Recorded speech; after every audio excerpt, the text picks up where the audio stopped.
안녕하세요, 이성훈입니다. 2주 전인가 어느 분께서 시그널 투 노이즈 B에 대해서 영상을 요청을 해주셨는데요. 제가 그동안 못 봤습니다. 왜 그러냐면은 보통 이제 유튜브 스튜디오 댓글 메뉴에 들어가면은 제가 응답하지 않은 댓글이 쭉 보이는데 이게 이분이 이제 대댓글로 써주셨어요. 근데 대댓글로 써주시면은 제가 해당 영상에 들어가서 이제 나와 있는 댓글을 다 보기 전에는 유튜브 스튜디오에 있는 댓글 메뉴에서 알 수가 없거든요. 그래서 여러분들이 혹시 요청사항이나 질문사항이 있으시면은 제가 인지하기 쉽도록 댓글로 작성을 해주시기 바랍니다. 댓글은 해당 영상을 제가 매일매일 모든 영상이 50개가 넘는데 그걸 다 확인하는 게 아니기 때문에 못 보고 지나칠 경우가 좀 있습니다. 자, 그러면은 이번 시간에 이제 시그널 투 노이즈에 대한 내용을 말씀을 드리고요. 어떤 식으로 우리가 계산을 할 수가 있는지, 그 다음에 시그널 투 노이즈 B를 증가시키기 위해서는 이제 어떤 방법을 사용하는지에 대해서까지 말씀을 드리도록 하겠습니다. 자, 보통 신호대 잡음 B라고 그러죠. 시그널 투 노이즈 혹은 SNB, SN 레이쇼 뭐 이런 식으로 얘기를 하는데요. 인젝션을 하면은 피크가 나오죠. 이건 주로 언제 쓰이냐면은 검출한계나 정량한계를 우리가 측정을 할 때 이제 많이 쓰입니다. 그래서 굉장히 소량의 분석 대상 물질을 인젝션을 했을 때 그러면 사실은 겉으로 보이지 않게 조그맣게 이런 식으로 생기겠죠. 그래서 이런 것들을 이제 확대를 해보면 이제 이런 식으로 나올 겁니다. 그렇죠? 그래서 지금 보시면 이제 이런 식으로 옆에 베이스라인 노이즈가 있고요. 그 다음에 우리가 시그널 투 노이즈 레이쇼를 측정하려고 하는 시그널이 되는 작은 픽이 하나 보이겠죠. 자, 그렇게 했을 때 지금 보면 이제 노이즈가 이렇게 있으면요, 노이즈의 가장 높은 부분과 가장 낮은 부분의 요 폭, 요 갖다가 우리가 그 차이를 우리가 보통 소문자 H 혹은 람다라고 보통 얘기를 하고요. 지금 보면은 전체적으로 베이스라인이 쭉 올라갑니다. 드리프트가 있습니다. 그래서 드리프트를 반드시 만약에 있다 그러면 이제 보정을 해줘야 되겠죠. 그래서 일단 정의상으로는 노이즈의 가장 높은 부분과 낮은 부분 그 사이의 차이를 보통 이제 혹은 H, 소문자 H 혹은 람다라고 표시를 하고요. 그 다음에 이제 대문자 H라고 표시하는 게 뭐냐면은 노이즈에 지금 이제 평균적인 선을 긋습니다. 이렇게 평균적인 선을 그었을 때 요 선에서부터 시그널의 봉우리, 에이펙스까지의 높이를 우리가 보통 대문자 H라고 나타내죠. 자, 그렇게 했을 때 시그널 투 노이즈는 어떻게 하냐면은 노이즈의 가장 높은 부분과 낮은 부분의 그 차이 H분의 그 다음에 2 곱하기 대문자 H 이런 식으로 표시를 하죠. 시그널 투 노이즈를 계산하는 방법은 여러 가지가 있을 수가 있습니다. 그래서 어디에서는 그냥 소문자 H분의 대문자 H를 시그널 투 노이즈라고 한다 하는 경우도 있을 수가 있고요. 지금 이제 2를 곱한 거는 어디를 기준으로 한 거냐면은 의약품 분야에서는 이제 미국 약전, 유럽 약전에 나와 있는 게 이제 이런 식으로 이제 많이 나와 있고요. 그래서 그때 이제 2를 곱합니다. 그래서 보통 이제 이 동영상을 보시는 분들이 이제 제약업계에 계시는 분들이나 아니면 제약회사를 지원하시는 분들이 많기 때문에 보통 이제 약전 기준으로 말씀을 드리고요. 대한민국 약전도 마찬가지로 이제 이런 식으로 되어 있습니다. 자, 그런데 이제 한 가지 문제가 있는 게 지금 보면은 요 폭, 그죠? 소문자 H를 측정하는 게 지금 보면은 어디서부터 어디까지를 하느냐에 따라서 어떻게 됩니까? 이게 달라질 수가 있겠죠. 그래서 노이즈를 어디서부터 어디까지를 노이즈를 측정을 할 것인가, 노이즈의 측정 범위가 필요할 겁니다. 만약에 노이즈를 측정을 할 때 보통 이제 시그널 노이즈 같은 경우는 우리가 피크를 보고 손으로 계산해서 우리가 결과를 내는 게 아니잖아요. 그래서 보통 이제 크로마토그래피 소프트웨어에다가 시그널 노이즈를 측정하게끔 우리가 이제 명령을 내리는데 우리가 명령을 내리면 일단은 시그널이 될 피크를 우리가 지정을 해줘야 됩니다. 그건 우리가 이제 적분을 하면은 리텐션 타임이 나오고요. 그래서 적분을 함으로써 이 피크를 시그널로 우리가 측정을 해달라. 시그널 노이즈의 시그널을 측정을 해달라라는 의미고요. 노이즈는 어떻게 하냐면 노이즈를 측정할 때는 소프트웨어에서 물어봅니다. 어디서부터 어디까지의 베이스라인을 노이즈로 측정할 것인가를 물어봅니다. 그럴 때 우리가 시그널로 지정한 피크를 포함을 한 어떤 범위를 정하면은 이 피크의 그 시그널의 이 높이 자체도 어떻게 됩니까? 노이즈의 크기로 들어간다는 얘기입니다. 그렇기 때문에 우리가 노이즈를 측정할 때는 어떤 피크라고 볼 수 있는 어떤 시그널이 있는 부분은 피해서 주로 노이즈만 있는 베이스라인만 있는 부분만 우리가 범위를 정해서 우리가 입력을 시켜줘야지 제대로 된 시그널 투 노이즈를 측정할 수가 있는 거죠. 질문에 나온 게 이제 시그널 투 노이즈 0.1이 나왔다. 0.1이 나올 수가 없죠. 왜냐하면은 보통 시그널 투 노이즈 같은 경우는 검출한 게는 3 이상, 정량한 게는 10 이상이 돼야 되는데 그런데 0.1이라는 얘기는 노이즈가 훨씬 더 크다는 얘기잖아요. 그럼 말이 안 되는 거죠. 그러니까 뭔가 지금 잘못 입력을 시켜서 이제 그런 결과가 나온 겁니다. 자, 그러면은 어디서부터 어디까지를 해주냐, 얼마만큼의 그런 베이스라인을 그 그 길이만큼을 우리가 측정을 해줘야 되는데, 이제 그 기준인데, 기준으로 나와 있는 게 보면은 이제 USP라든지 EP, 미국 약전, 유럽 약전 같은 경우에는 시그널을 구하는 이 피크의 높이의 2분의 1, 그죠? 예, 2분의 1 되는 지점, 예, 한 요 정도죠. 그래서 요 지점에서의 폭, 보통 우리가 뭐라고 그러죠? W0.5H라고 얘기를 합니다. 요 폭의 5배 이상을 지정을 해줍니다. 예, 노이즈를 측정을 할 때요. 그래서 USP나 EP 같은 경우는 W0.5H에 곱하기 5, 그 이상의 범위만큼을 우리가 노이즈를 측정하는 구간으로 삼아주는데, 대한민국 약정 같은 경우는 뭐로 나왔냐면요, 5가 아니라요, 곱하기 20이에요. 20배 이상의, 이거 굉장히 길죠. 근데 사실 약간 좀 찝찝한 게, 대한민국 약정에 나와 있는 거는 이게 지금 그 가스 크로마토그래피에 대해서 얘기를 할 때 이제 그렇게 얘기를 했거든요. 액체 크로마토그래피 같은 경우는 가스 크로마토그래피를 참조한다라고 했는데, 사실 가스 크로마토그래피의 기준하고 액체 크로마토그래피의 기준은 제 개인적으로는 같으면 안 된다고 생각이 듭니다. 그래서 혹시 여러분들이 만약에 이제 이게 좀 너무 과하다 싶은 경우에는 뭐 요걸 하시고 그 대신에 이제 근거를 뭐 이걸로 잡으시는 것도 하나의 방법이 될 것 같습니다. 그런데 뭐 어차피 뭐 대한민국 약전이라든지 아니면 시험법 밸리데이션 가이드라인 해설서를 기준으로 해야 된다라고 한다면 어쩔 수가 없겠죠. 자, 그래서 이런 식으로 계산을 하고요. 자, 시그널 투 노이즈를 증가시키기 위한 방법은, 일단 시그널 투 노이즈라고 하는 것은 시그널을 노이즈로 나눈 거죠. 그래서 시그널을 증가시키던가 아니면 노이즈를 감소시키면 시그널 투 노이즈 B가 증가할 겁니다.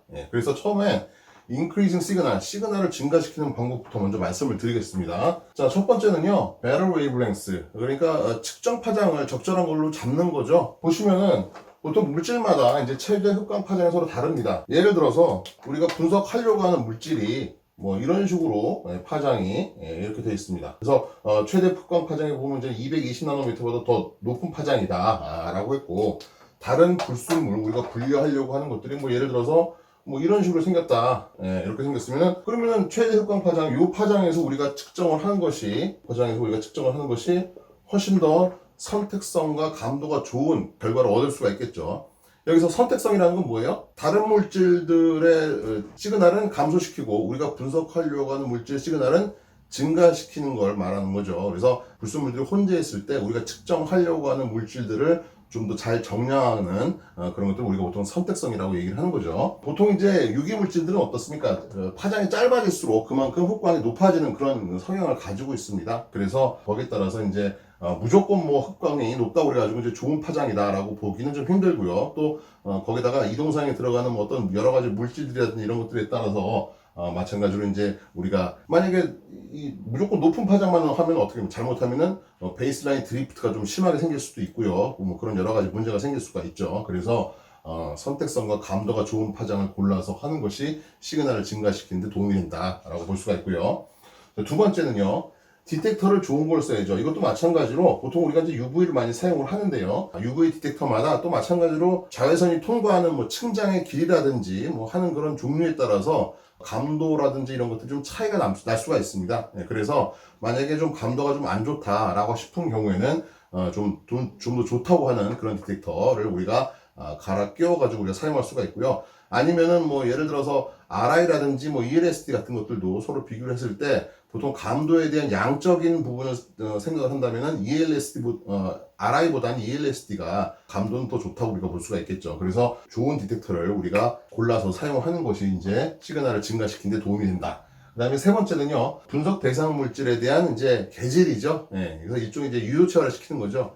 근데 우리 같은 이제 분석을 하는 사람들은 어떻습니까? 유도체화 시키는 거, 샘플 유도체화 하는 거 되게 싫어합니다. 왜냐면은 수고도 들고요, 비용도 들고요, 또 잘못하면 어떻게 됩니까? 유도체화를 시키면서 생길 수 있는 오차를 더 더할 수 있는 결과가 되기 때문에 유도체화를 굉장히 꺼리는데요. 만약에 이제 뭐 여러 가지 불순물들이 혼재 있는 상태에서 우리가 분석하려고 하는 물질이 다른 거에 비해서 어떤 특정 유도체와 반응을 잘하고요, 그 다음에 반응이 거의 100%잘 되고 뭐 그런 경우에는 우리가 유도체화를 시킴으로써 그만큼 감도와 선택성을 더 증가시킬 수도 있는 거죠.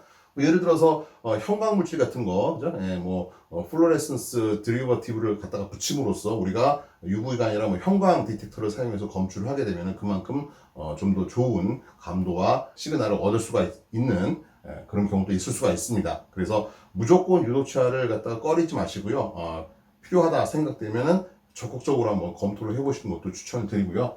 자, 네 번째는요. 아무래도 시그널을 증가시키려면은 결국은 샘플을 많이 찔러 넣어야 됩니다. 그죠? 주입량이 많아야 된다는 거죠. 그래서 주입을 많이 시키려면 어떻게 됩니까? 기본적으로 샘플, 검액을 만들 때, 그죠? 예를 들어서 뭐 어떤 혼합물에서 어떤 추출을 한다 그러면은 추출을 하면서도 희석이 좀 많이 안 되게, 그죠? 희석을 좀 가장 최소화시키는 그런 방법을 쓴다든가 아니면은 검액을 만들 때 사용한 용매를 이동상보다 좀 더 약한 용매로 사용하는 거예요. 여기서 약하다는 건 뭐죠? 전 동영상에서 배웠었죠. 일루션 스트렝스가 약하다는 얘기입니다. 일루션 스트렝스가 약한 것으로 검액을 만들면 어때요? 이동상보다 일루션 스트렝스가 약하니까 많은 양을, 그죠? 인젝션 볼륨을 많이 가져갈 수가 있다는 얘기죠. 그래서 그런 식으로 해가지고 시그널 높이를 높이는 방법이 있을 수가 있죠. 자, 그 다음에 다섯 번째는 피크의 폭을 줄이는 겁니다. 지금 보면 시그널 투 노이즈를 측정할 때 시그널이라고 하는 것은요, 피크의 면적이라든지 이런 것들을 측정하는 게 아니에요. 그쵸? 피크의 높이를, 순수하게 피크의 높이를 측정하는 겁니다. 그러면은 같은 면적의 피크를 해도 어떻습니까? 피크의 폭이 좁으면 좁을수록 그만큼 높이가 올라가겠죠. 그래서 피크의 폭을 줄이는 방법을 우리가 좀 생각을 해봐야 되는데, 피크의 폭을 줄이려면은 결국은 피크 볼륨을 줄여야 되죠.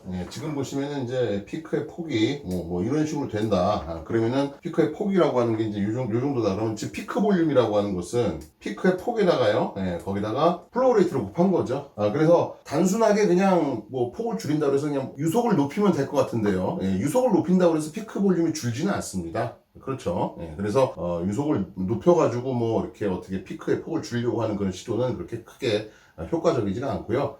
그래서 첫 번째로 이제 피크의 폭을 줄이는 방법 중에 하나는 K 값을 작게 하는 겁니다. K 값이라고 하는 건 리텐션 팩터라고 그랬습니다. 그래서 리텐션 팩터라고 하는 건 컬럼의 리텐션 되는 정도를 나타내는 것인데, 이거 어떻게 줄일 수 있습니까? 컬럼의 종류를 바꾸는 거죠. 뭐 C18은 CA 혹은 C4 이런 식으로 좀 리텐션이 좀 덜한, 하이드로포빅 인트레이션이 좀 덜한 컬럼으로 바꾼다든가 아니면은 이동상의 스트렝스를 증가시키는 거죠. 그래서 그런 식으로 하면은 당연히 K 값이 줄 겁니다. K 값이 줄면 어떻게 됩니까?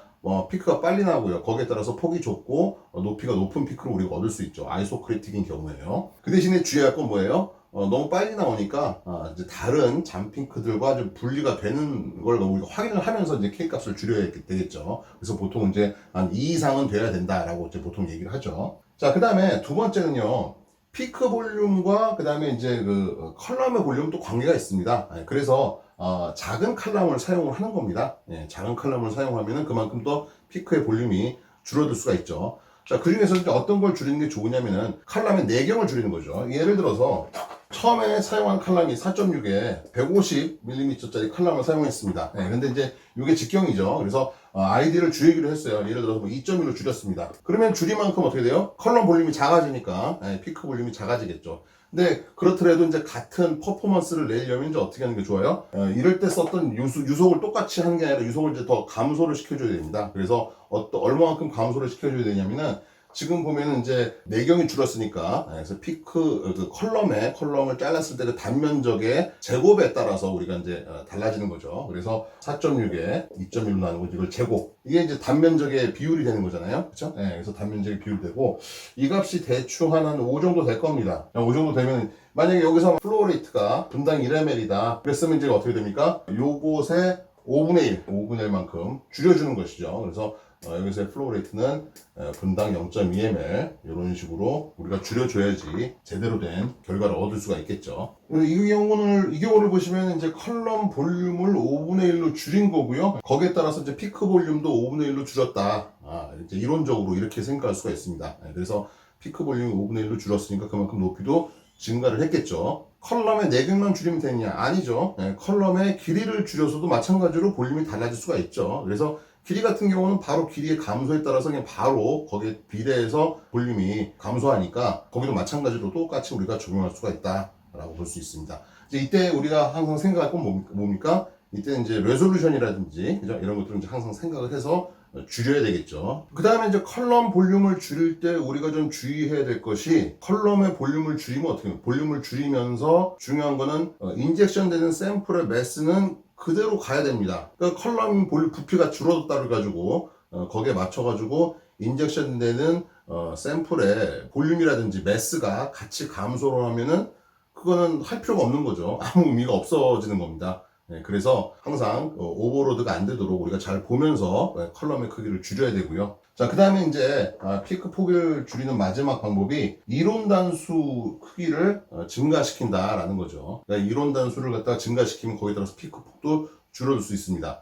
가장 간단한 게 이제 어떤 겁니까? 컬럼을 이루는 충전재 파티클 사이즈를 줄이는 겁니다. 예, 그래서 이것도 뭐 예전에 제가 계속 말씀을 드렸는데 파티클 사이즈가 5마이크로인 것이 있고 3마이크로인 것이 있다 그러면 RT는 똑같고요. 그죠? RT는 똑같은데 다만 뭐가 달라진다? 피크의 폭이 작아지는 그런 효과가 있다. 예, 그래서 같은 크기의 컬럼의 경우에 충전되어 있는 충전 물질의 충전 입자의 크기가 달라짐에 따라서 RT라든지 이런 것들은 달라지지 않더라도 피크의 폭은 작아질 수 있다라는 거죠. 그래서 이런 방법을 사용해서 우리가 피크의 폭을 줄임으로써 시그널을 증가시키는 그런 방법이 되겠습니다. 자, 시그널 투 노이즈를 증가시키기 위한 방법 중에서 이제는 노이즈를 감소시킴으로써 시그널 투 노이즈 레이쇼를 증가시키는 방법을 말씀드리겠습니다.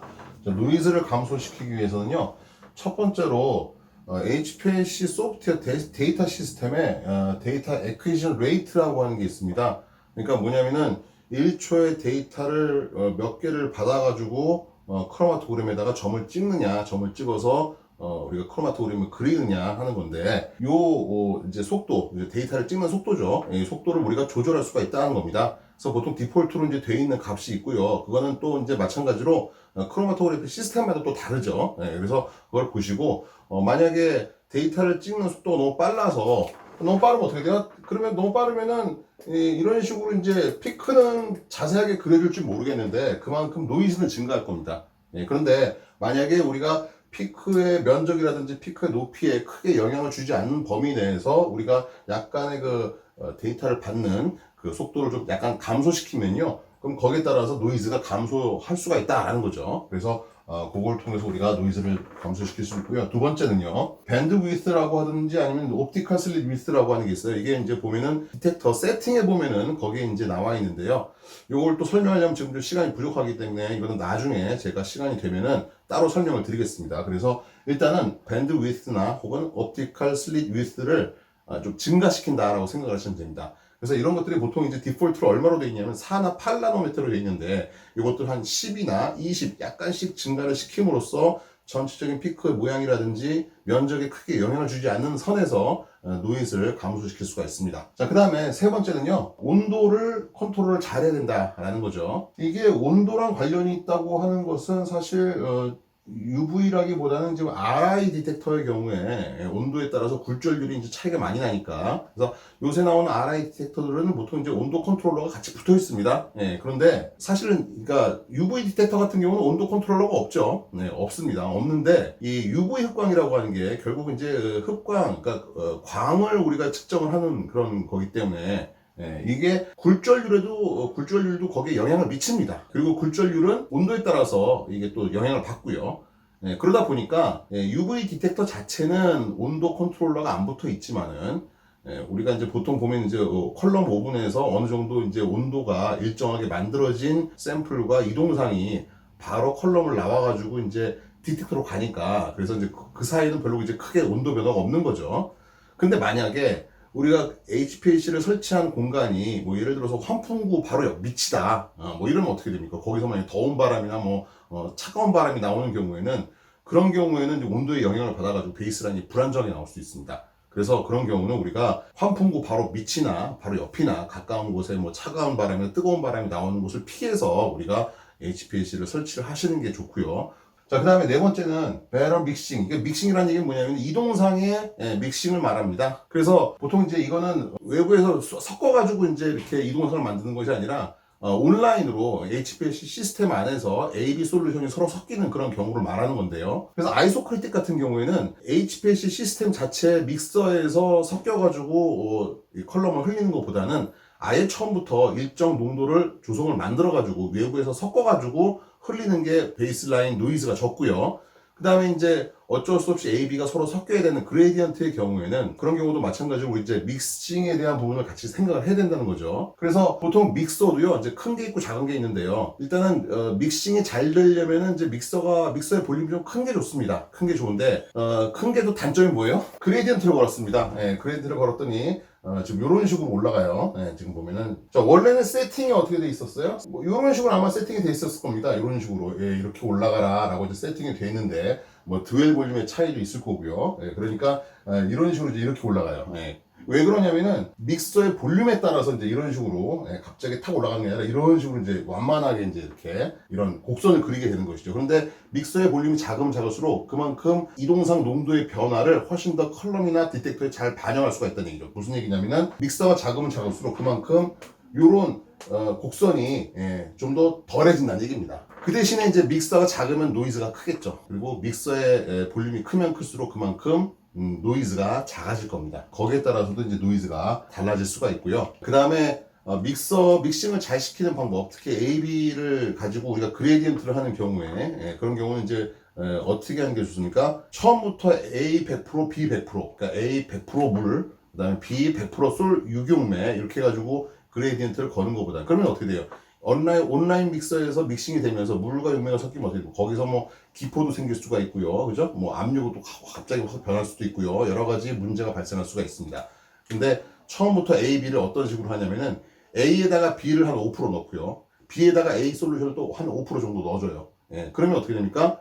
이 둘이 섞일 때는 그나마 100%인 상태에서 섞이는 것보다 좀 상황이 좀 덜하겠죠. 섞이기도 더 잘 섞일 거고요. 뭐 기포가 생기는 것도 좀 덜 할 거고요. 그래서 노이즈를 감소시킬 수가 있습니다. 그런 식으로 감소를 시킬 수가 있고요. 자, 그 다음에 이제 다섯 번째가 펌프 펄세이션을 감소시킨다. 자, HPLC에서 쓰는 펌프라고 하는 것은 보통 피스톤이 두 개 달려가지고 서로 간에 번갈아 가면서 밀어주는 그런 이제 형태죠.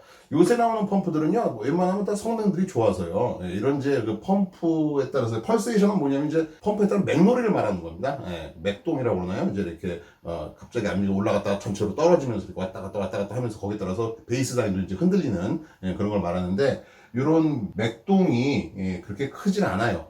근데 이제 이 맥동이 생기는 경우, 맥동류가 생기는 경우가 어떤 경우가 있을 수가 있냐면은 펌프 자체에 이제 문제가 생기는 경우, 막 거기에 이제 어떤 부분이 파트가 닳아서 생긴다든지, 예를 들어서 뭐 체크 밸브가 뭐 오래 써가지고 뭐 밸브 자체가 구슬이 뭐 떡이진다든가 아니면은 펌프 실이 뭐 리크가 생긴다든가 하는 경우, 그런 경우에 이제 맥놀이가 생길 수가 있습니다. 그죠? 그래서 그것들을 잘 보시고 이제 제거를 함으로써 우리가 베이스 라인을 노이즈를 감소시킬 수가 있고요. 그 다음에 이제 마지막으로 이제 리에이전트의 퓨리티를 좋은 걸 사용해야 된다는 거죠.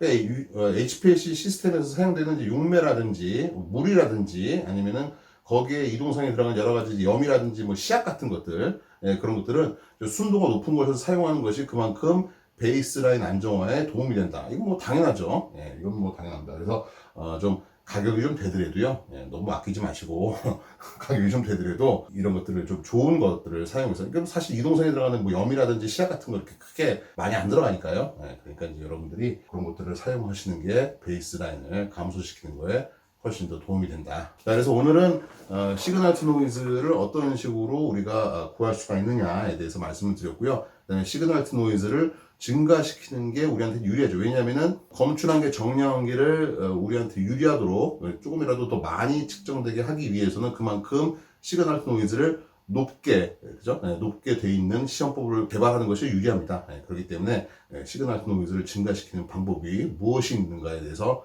말씀을 드렸습니다. 오늘 여기까지 하겠습니다.